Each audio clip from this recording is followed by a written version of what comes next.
बिस्मिल्लाहिर्रहमानिर्रहीम। अज़ीज़ तलबा, आज की इस वीडियो में हम 10th केमिस्ट्री के chapter number 14 environmental chemistry and at the atmosphere के इम्पोर्टेंट शॉर्ट क्वेश्चंस के बारे में जानेंगे। तो वीडियो पर जाने से पहले चैनल को सब्सक्राइब कर लें और बेल आइकन को प्रेस कर दें। चलते हैं वीडियो की तरफ। तो सबसे पहले आपकी स्क्रीन के ऊपर जो चैप्टर का इंट्रोडक्शन शो हो रहा है, तो उसके बाद जो फर्स्ट टॉपिक है वो है कंपोजिशन ऑफ एटमॉस्फेयर।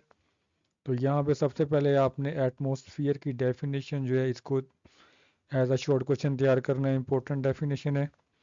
और उसके बाद आपको जो है ये टेबल नज़र आ रहा है, तो ये टेबल भी एज अ शॉर्ट क्वेश्चन आ जाता है। ये जो एटमॉस्फेयर में गैसेज हैं उनके नाम लिखें और उनकी जो वॉल्यूम है वो लिखें। तो ये टेबल आपने लाजमी एज अ शॉर्ट क्वेश्चन तैयार करना है। नेक्स्ट आगे चलते हैं। तो नेक्स्ट टॉपिक है लेयर्स ऑफ एटमॉस्फेयर। तो इसमें आपने जो है ये एक टेबल आएगा यहाँ पे आपकी स्क्रीन पे, वो जो है वो तैयार करना है, जो कि शॉर्ट क्वेश्चन में आ जाता है। ये टेबल आपकी स्क्रीन पे आ गया है। तो इसमें आपने जो चारों लेयर्स हैं इनके जो है ये नाम्स आपने याद करने, या शॉर्ट क्वेश्चन आ जाते हैं। और इनकी कह लें कि जो रेंज है, ठीक है, कि ट्रोपोस्फियर फॉर एग्जांपल 0 से 12 किलोमीटर तक है, और इनके टेम्परेचर जो है ये आपने एज MCQ तो याद कर लेने हैं। नेक्स्ट आगे चलते हैं। तो सबसे पहले जो ट्रोपोस्फियर है इसमें शॉर्ट क्वेश्चन आ जाता है कि ट्रोपोस्फियर में कौन कौन सी गैसेज हैं। तो ये लिखिए यहाँ पे नाइट्रोजन एंड ऑक्सीजन, ठीक है। इन गैसेज के आपने जो है वो नेम्स जो है वो लाजमी याद करने हैं। नेक्स्ट आगे चलते हैं। तो दूसरी लेयर आ गई स्ट्रेटोस्फियर। तो इसमें से ये क्वेश्चन आया हुआ है कि मिड स्ट्रेटोस्फियर के बारे में बताएं, ठीक है। तो ये पैराग्राफ आपने इसके बारे में लिखना है। और साथ ही ये इक्वेशन जो है वो ये भी आई हुई है, ओजोन की लेयर बनने की इक्वेशन है, ये आपने याद जो है वो लाजमी करनी है। उसके बाद ये पार्ट भी जो है ये एज शॉर्ट क्वेश्चन आया हुआ है कि स्ट्रेटोस्फियर में ओजोन लेयर क्यों नहीं बनती। तो ये लास्ट 3 लाइन जो है ये भी आपने एज शॉर्ट क्वेश्चन तैयार करनी है। नेक्स्ट हमारे पास टेस्ट योर सेल्फ है 14.1। इसके जो फर्स्ट 5 क्वेश्चंस हैं ये बहुत ही इंपॉर्टेंट हैं। तो ये आपने फर्स्ट 5 क्वेश्चन जो है ये आपने इसके एज अ शॉर्ट क्वेश्चन तैयार करने हैं। नेक्स्ट टॉपिक है हमारे पास पोलूटेंट्स। तो इसमें आपने जो है ये पोलूटेंट्स की डेफिनेशन याद करनी है, जो फर्स्ट लाइन है। और उसके बाद यहाँ पे आपको एक हेडिंग नज़र आ रही है कंटेमिनेंट। तो ये भी आपने एज अ शॉर्ट क्वेश्चन इसकी डेफिनेशन तैयार करनी है। अब पोल्यूशन की टाइप में एयर पोल्यूशन एक होती है, तो ये टाइप जो है ये इसकी डेफिनेशन आपने एयर पोल्यूशन की जो है वो यहाँ से याद करनी है। नेक्स्ट हमारे पास टाइप्स ऑफ पोल्यूटेंट्स हैं। तो इसमें आपने जो है ये प्राइमरी पोल्यूटेंट की डेफिनेशन याद करनी है और इसकी एग्जांपल्स कर लेनी है। ये ठीक है। उसके बाद आपके पास सेकेंडरी पोल्यूटेंट्स हैं, इसकी भी आपने डेफिनेशन करनी है और इसकी भी आपने कह लें कि एग्जांपल जो है ये लाजमी तैयार करनी है। इंपॉर्टेंट शॉर्ट क्वेश्चन है। उसके बाद हमारे पास टॉपिक है सोर्सेज ऑफ एयर पोल्यूटेंट्स। तो इसमें ये जो पैराग्राफ है बहुत इंपॉर्टेंट है। ऑक्साइड्स ऑफ कार्बन डाइऑक्साइड, ठीक है, एंड मोनोऑक्साइड। तो ये बहुत दफ़ा इसमें शॉर्ट क्वेश्चन इसमें से बन चुका है। तो ये पॉइंट्स आपने जो है वो लाजमी जो है वो तैयार करने हैं। ख़ासतौर पर ये सेकंड पॉइंट कि कार्बन मोनोऑक्साइड और कार्बन डाइऑक्साइड जो है वो कैसे प्रोड्यूस होती है। नेक्स्ट आगे चलते हैं। तो हमारे पास एक बड़ा इंपॉर्टेंट टॉपिक है green house effect and global warming. तो इसमें आपने जो है ये ग्रीन हाउस इफेक्ट की डेफिनेशन करनी, जो कि आपकी स्क्रीन के ऊपर आ रही है। और उससे पहले एक शॉर्ट क्वेश्चन आता है कि टेम्परेचर को बरकरार रखने के लिए कार्बन डाइऑक्साइड का जो है वो किरदार बताएं।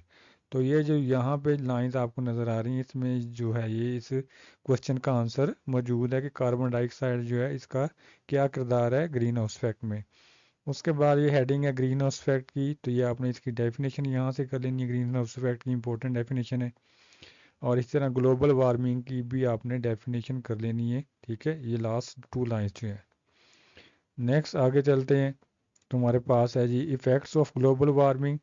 तो ये इम्पोर्टेंट शॉर्ट क्वेश्चन है। तो यहाँ पे 4 पॉइंट्स लिखे हुए हैं, आपको इससे भी 2 जो हैं वो याद कर सकते हैं जो आपको इजी लगते हैं। उसके बाद नेक्स्ट आपको ये बॉक्स नज़र आ रहा है, डू यू नो। इसमें ये शॉर्ट क्वेश्चन आता है कि कार्बन मोनोऑक्साइड जो है ये कितनी ख़तरनाक है हमारे लिए, ठीक है। तो इस पैराग्राफ में से आप 2 या 3 लाइनें जो हैं वो इसकी याद कर लें, फर्स्ट 2-3 लाइंस। आगे चलते हैं। आगे टॉपिक है सल्फर कंपाउंड्स। तो इसमें आपने जो है ये इफ़ेक्ट्स ऑफ सल्फर डाइऑक्साइड, ये कर लेने हैं, ये बहुत इंपॉर्टेंट शॉर्ट क्वेश्चन है। ठीक है, तो ये काफ़ी दफ़ा एग्ज़ाम में आ चुका है। उसके बाद आगे चलते हैं। तो हमारे पास जो है ये नेक्स्ट हमारे पास जो टॉपिक है वो है जी ये टेस्ट योर सेल्फ है। तो इसमें ये जो फर्स्ट 5 क्वेश्चंस हैं तो ये काफ़ी इंपॉर्टेंट है, काफ़ी दफ़ा एग्ज़ाम में आ चुके हैं। तो ये आपने फर्स्ट 5 जो क्वेश्चंस हैं एज अ शॉर्ट क्वेश्चन तैयार करने हैं एग्ज़ाम के पॉइंट ऑफ व्यू से। नेक्स्ट आगे चलते हैं। ये एक आपको बॉक्स नज़र आ रहा है, role of government to control pollution. तो इसमें आपने ये 3 लाइनें जो है यहाँ तक याद कर लेनी। ये भी शॉर्ट क्वेश्चन एग्जाम में आ चुका है कि गवर्नमेंट का क्या किरदार होता है पोल्यूशन को कंट्रोल करने के लिए। उसके बाद हमारे पास बड़ा इंपॉर्टेंट टॉपिक है acid rain and it's effects. तो इसमें आपने जो है ये एसिड रेन की डेफिनेशन याद कर लेनी है कि एसिड रेन कैसे बनती है। ठीक है, और ये भी शॉर्ट क्वेश्चन आया हुआ है कि एसिड रेन में कौन कौन से मेजर फैक्टर्स होते हैं। तो सल्फर और नाइट्रोजन जो है ये मेन रीज़न होते हैं एसिड रेन के। तो इनके दोनों के आपने नाम भी एज अ शॉर्ट क्वेश्चन जो है वो याद करने हैं। नेक्स्ट आगे चलते हैं। हमारे पास टॉपिक है इफ़ेक्ट्स ऑफ एसिड रेन। तो ये बड़ा इंपॉर्टेंट इफेक्ट शॉर्ट क्वेश्चन है, इसको आपने एज अ शॉर्ट क्वेश्चन तैयार करना है। और ये जो इसका थर्ड पॉइंट है ये एज अ शॉर्ट क्वेश्चन आ चुका है अकेले ही कि एसिड रेन जो है ये ज़मीन की एसिडिटी को कैसे इफ़ेक्ट करती है। तो ये पैराग्राफ अलहदा से शॉर्ट क्वेश्चन के तौर पे आ चुका है, ये भी आपने तैयार करना है। उसके बाद टेस्ट योर सेल्फ है 14.3, जिसके ये चारों जो शॉर्ट क्वेश्चन हैं ये बहुत इंपॉर्टेंट हैं। तो ये आपने सारे जो हैं इसके शॉर्ट क्वेश्चन एग्जाम के लिहाज से लाजमी करने हैं। नेक्स्ट टॉपिक है ozone depletion and its effect. तो सबसे पहले तो आपने ओजोन लेयर की जो है वो डेफिनेशन जो है वो याद करनी है। उसके बाद इसमें से ये क्वेश्चन आता है कि ओजोन लेयर जो है वो ज़मीन को कैसे जो है वो बचाती है। तो यहाँ से इसका आंसर मौजूद है इस पैराग्राफ के अंदर कि ओजोन जो है वो हमारी ज़मीन को कैसे हार्मफुल रेडिएशन से जो है वो बचाती है। ये भी as a short question exam में आ चुका है। नेक्स्ट आगे चलते हैं। तो आपने ये क्लोरोफ्लोरोकार्बन से, ठीक है, ये रेडिकल बनने की इक्वेशन जो है क्लोरीन के रेडिकल बनने की इक्वेशन जो है ये याद करनी है। ये एज अ शॉर्ट क्वेश्चन आ चुकी है, इंपॉर्टेंट इक्वेशन है। और उसके बाद ओजोन होल की डेफिनेशन आपने याद करनी है, इंपॉर्टेंट डेफिनेशन है, एग्जाम में आ चुकी है। नेक्स्ट हमारे पास है इफ़ेक्ट्स ऑफ ओजोन डिप्लीशन। तो ये इफ़ेक्ट्स जो हैं ये भी as a short question exam में आ चुके हैं, इसको भी आपने लाजमी देखना है। नेक्स्ट है टेस्ट योर सेल्फ। तो इसमें क्वेश्चन नंबर 1 और 3 ये इंपॉर्टेंट शॉर्ट क्वेश्चन है। ठीक है, तो इसको भी आपने लाजमी तैयार करना है। नेक्स्ट हमारे पास जो है वो एक्सरसाइज के शॉर्ट क्वेश्चन आ जाते हैं, तो उनके बारे में जानते हैं। तो ये मैंने पहले ही मार्क किए हुए हैं।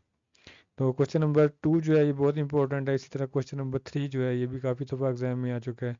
और क्वेश्चन नंबर 4 भी इसी तरह एग्जाम में आ चुका है। क्वेश्चन नंबर 8 से लेकर 12 तक ये सारे क्वेश्चन जो हैं ये बहुत इंपॉर्टेंट हैं।